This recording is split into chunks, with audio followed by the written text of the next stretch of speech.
Okay, just picture this for a second. You're miles up in the sky. The plane you're in is literally coming apart around you. You don't have a parachute. It is just you and a very, very long fall back down to Earth. Now that sounds like a complete nightmare, right? The end of the line, zero chance of survival. But what if it wasn't? What if a few people have actually gone through that exact scenario and somehow lived to tell the story?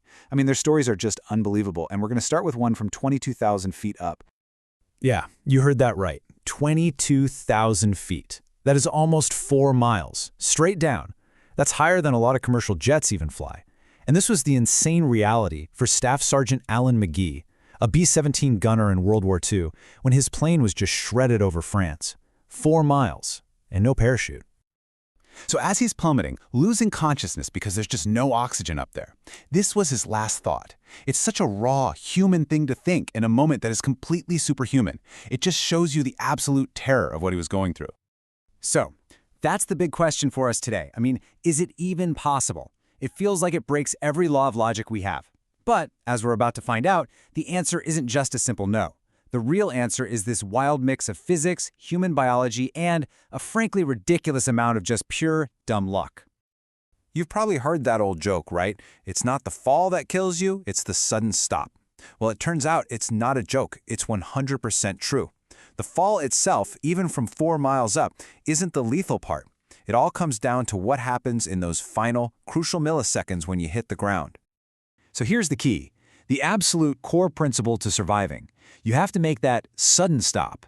Well, not so sudden. You want the ground to break, not you. If you can just hit something that crumples or shatters or compresses, you actually extend the time of the impact. And spreading that massive force out, even for just a few extra milliseconds, can be the thing that turns an unsurvivable event into a survivable one. And this slide right here shows you exactly what I mean. If you land on concrete, that's a super short impact. It's rigid, it doesn't give, so all of that deadly force transfers right into you.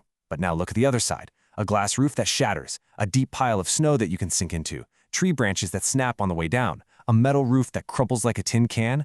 All of these things deform, they give way, and that stretches out the time it takes for you to stop. That tiny little bit of extra time, that's everything. And these are real-world examples. Alan McGee, the guy from the beginning, he crashed right through the glass roof of a train station. Another World War II airman, Nicholas Alkemade, was saved by a bunch of fir trees and then landed in deep snow. A Soviet pilot named Ivan Chisov hit the side of a ravine packed with snow and just slid down. And get this, in a more recent story, a construction worker fell 13 stories and lived because he crashed through the thin, flimsy roof of a porta potty.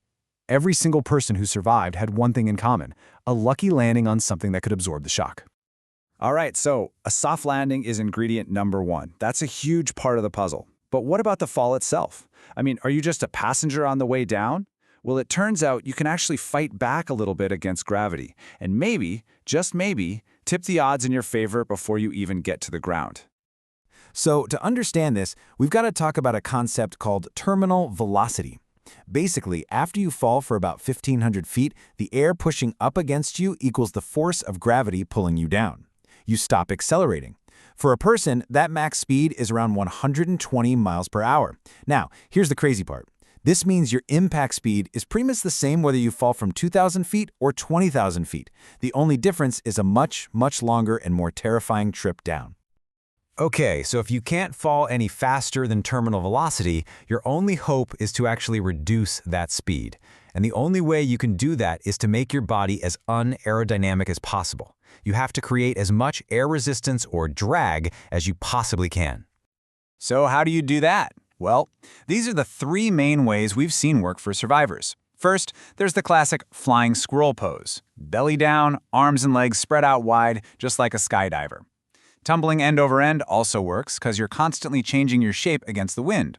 But the most effective technique, by a long shot, is what's called wreckage riding. Basically, falling while you're still inside a big chunk of the airplane, which acts like a busted, terrible parachute. And the most famous case of this, the absolute textbook example, is Vesna Vulovic. She was a flight attendant back in 1972. The plane she was on blew up at over 33,000 feet. She was the only person who survived. And the reason is she was apparently pinned by a food cart inside the plane's tail section. That huge piece of metal created so much drag, slowing her down just enough for her to survive, hitting a snow-covered mountain. So we've talked about slowing the fall, we've talked about softening the landing. But falling from these insane altitudes has another huge problem. Just trying to survive the environment miles up in the atmosphere. The physiological challenges are just immense. Up at 20,000 feet, the air is dangerously thin. There's so little oxygen, you'll just black out. And that's exactly what happened to Alan McGee and Ivan Chisoff. They were unconscious for their entire falls. If you go even higher, say above 60,000 feet, the pressure is so low that the gases in your blood can literally start to bubble, kind of like opening a can of soda. They call it the bends, and trust me, it's as violent as it sounds. And finally, let's say you've somehow managed to survive all of that. There's one last critical factor, how your body is positioned at the exact moment of impact. And as you can see here, it matters a lot. A head-first impact is almost always fatal, but landing feet first, while still terrible, lets your legs act like a car's crumple zone. They absorb the initial shock.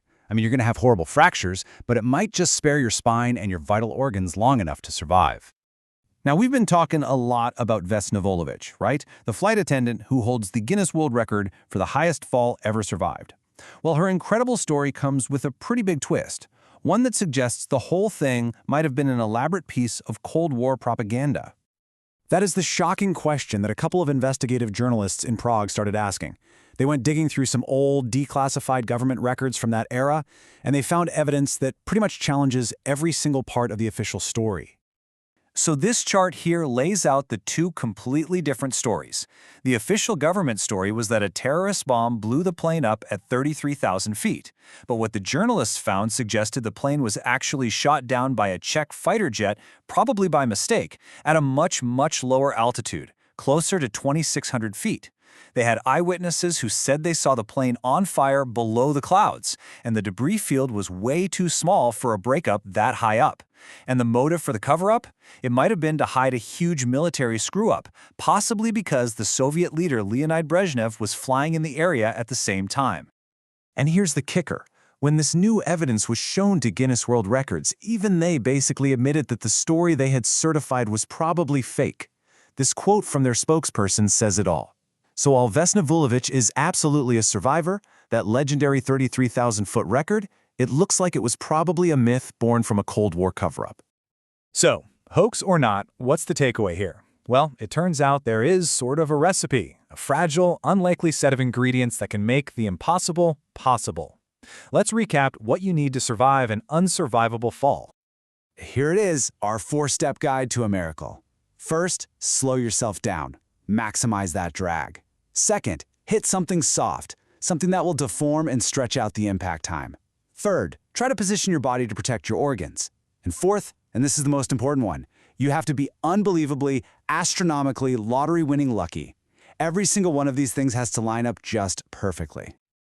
And you know, in the end, we can break it all down. We can look at the physics, we can understand the physiology, the drag, the force dissipation. But when you really think about the stories of people like Alan McGee, does knowing the science behind it make their survival any less of a miracle? Or does it just give us a new vocabulary to try and describe the impossible? It's something to think about.